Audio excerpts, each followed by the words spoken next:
வணக்கம், நான் உங்கள் chef Muralidharan. Welcome to chef Madras Murali kitchen. இன்னைக்கு நம்ம பார்க்க போகிற டிஷ் என்ன அப்படின்னா மணத்தக்காளி கீரை கூட்டு. ஓகே, இப்போ நாம மணத்தக்காளி கீரை கூட்டு பார்க்க போகிறோம். இதுக்கு நான் ஒரு கட்டு மணத்தக்காளி கீரையை வாங்கி இந்த மாதிரி நல்லா அழகாக கீரையை மட்டும் ஆஞ்சி வச்சுருக்கேன். இந்த கீரையை நம்ம என்ன பண்ணணும் அப்படின்னா நல்லா 2-3 தரம் அலசிடணும். மணத்தக்காளி கீரையை பொறுத்த வரைக்கும் மாதத்தில் ஒரு தரமாவது சாப்பிட்றது ரொம்ப நல்லது. குடல் புண்ணு, வாய் புண்ணு இதுக்கெல்லாம் ரொம்ப நல்லதுன்னு பெரியவங்க சொல்லுவாங்க. அதனால தான் நானும் இந்த கீரை கூட்டை உங்களுக்கு செஞ்சு காட்டுறேன். இந்த கீரையை நான் சும்மா ஒரு அரை வேக்காடு, அதாவது சும்மா கிள்ளி போட்டவும் போடலாம், இல்லை கத்தியில் ஒன்றும் பாதியமாக வேணாலும் வெட்டிக்கலாம். அது உங்களுடைய விருப்பம் செஞ்சேன். நான் என்ன பண்ணியிருக்கேன், ஒன்றும் பாதியமாக வெட்டியிருக்கேன். இந்த கீரையை நல்லா வெட்டிட்டு அலசிட்டு தான் இந்த கீரையை எப்படி நான் காட்டுறேன். இதுக்கு நான் என்ன பண்றேன் அப்படின்னா ஒரு 2 பத்த அளவுக்கு தேங்காயும் பிளஸ் 1 ஸ்பூன் அளவுக்கு ஜீரகம், ஒரு 4 பச்சை மிளகாய், காரம் உங்களுடைய தேவைக்கேற்ப தான், ரொம்ப காரம் வேண்டாம். இது எல்லாத்தையும் அரைச்சி விழுது வச்சுக்காங்க. இதுக்கப்புறம் பாசிப்பருப்பு நான் என்ன பண்ணியிருக்கேன், ஒரு கரண்டி பாசிப்பருப்பை எடுத்து நல்லா வேக வச்சிருக்கேன். வேக வைக்கும்போது கொஞ்சமாக நான் மஞ்சள் பொடி போட்டிருக்கேன். மஞ்சள் பொடி வேணும்னா போட்டுக்காங்க, அப்படி நெசசிட்டி கிடையாது, வெறுமனையும் வேக வைக்கலாம். இப்போ இந்த மஞ்சள் பொடியை நான் எப்படி போட்டு வேக வச்சிருக்கேன் பார்த்தீங்களா, இந்த பாசி பருப்பை இதை மாதிரி வேக வச்சுக்கோங்க. இப்போ இந்த கீரையை என்ன பண்ணலாம் அப்படின்னா ஒரு பாத்திரத்தில் நீங்கள் நல்லா கழுவிட்டு இந்த கீரையை இந்த மாதிரி போட்டுருங்க. குறிப்பாக தண்ணி ஊற்றவே வேண்டாம். காரணம் என்னன்னா கீரை நீங்கள் அலசின போது அந்த கீரையில் உள்ள தண்ணியே கரெக்டாக இருக்கும். அதனால கீரைக்கு தண்ணியே ஊற்றாமல் பண்ணுங்க. இந்த கீரையில் லைட்டாக உப்பு போட்டு வேக வச்சிருங்க. சப்போஸ் உங்களுக்கு பாசி பருப்பு நீங்கள் என்ன பண்ணலாம் அப்படின்னா இன்னொரு மெத்தடு, தண்ணி ஊற்றி வேக வச்சுட்டு அந்த கீரையை போடும்போது கொஞ்சம் லூஸ் ஆகும். அதுக்காக தான் நான் அப்படி பண்ணாமல் இப்படி பண்ணி காட்டியிருக்கேன். இப்போ இதை நல்லா நீங்கள் கீரையை பொறுத்த வரைக்கும் ரொம்ப சாஃப்டானது தான், ரொம்ப பெரிய விஷயம் கிடையாது. நல்லா உப்பை போட்டு கொஞ்சம் அந்த தண்ணி சுண்டுற அளவுக்கு நீங்கள் வேக வச்சிங்க அப்படின்னா கரெக்டாக இருக்கும். அது ரொம்ப சீக்கிரமாகவே வெந்துடும். கீரையை பொறுத்த வரைக்குமே உங்களுக்கு நல்லா தெரியும். ஸோ நான் என்ன பண்ணியிருக்கேன், ஒன்றும் பாதியமாக வெட்டின கீரையையும் போட்டு நல்லா இந்த மாதிரி பண்ணிவிட்டு கீரை இப்போ பார்த்தீங்களா வெந்த பிறகு தண்ணி சுண்ட ஆரம்பித்த பிறகு கீரையும் கொஞ்சம் சுண்ட ஆரம்பிக்கும். இந்த நேரத்தில் நீங்கள் என்ன பண்ணணும் அப்படின்னா நம்ம வேக வச்ச பாசி பருப்பு இருக்கு இல்லையா, அதை இதில் ஆட் பண்ணுங்க. ஸோ தண்ணி இதுலேயே இல்லாமல் தான் இருக்குது.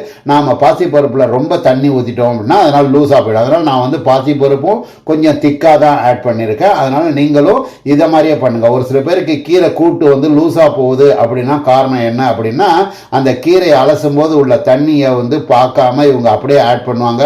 மேலே கொஞ்சம் தண்ணி வேகணும்னு ஆட் பண்ணுவாங்க, பாசி பருப்புலையும் தண்ணி ஆட் பண்ணுவாங்க. ஸோ இதெல்லாம் மாறிடும் கீரை கூட்டு லூஸ் ஆகிறதுக்கு.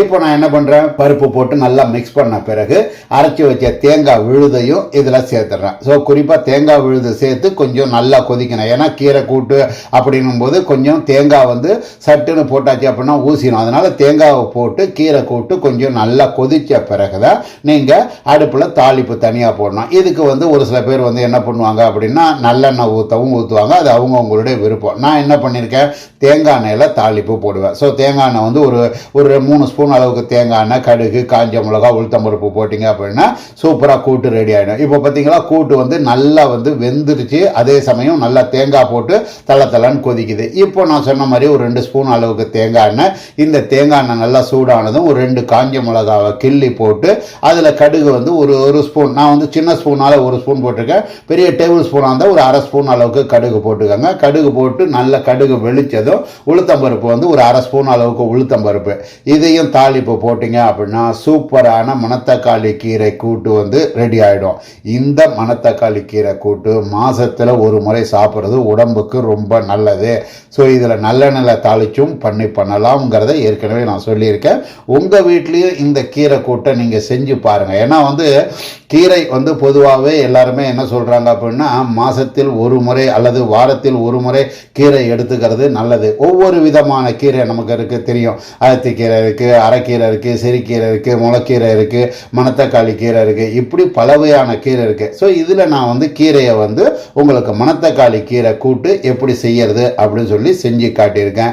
இது இப்போ சூப்பராக ரெடி ஆகி போச்சு. இதை சாதத்தோட சாப்பிடலாம், வத்த குழம்போடையும் சாப்பிடலாம். ஸோ வத்த குழம்பும் நிறைய நம்ம இதில் போட்டிருக்கேன், கீரை கூட்டும் நிறையா போட்டிருக்கேன். செஃப் மெட்ராஸ் முரளி கிச்சனில் செஞ்ச இந்த டிஷ்ஷை உங்கள் வீட்டில் செஞ்சு பாருங்கள். செஞ்சு பார்த்து உங்களுடைய ஃபீட்பேக்கை கீழே இருக்க கமெண்ட் பாக்ஸில் பதிவு பண்ணுங்கள். இந்த வீடியோ உங்களுக்கு பிடிச்சிருந்தது அப்படின்னா லைக் பண்ணுங்கள், ஷேர் பண்ணுங்கள், நம்ம சேனலை சப்ஸ்கிரைப் பண்ணுங்கள். இது மாதிரி சூப்பரான வேறு ஒரு டிஷ்ஷில் வேறு எபிசோடில் உங்களை சந்திக்கிறேன்.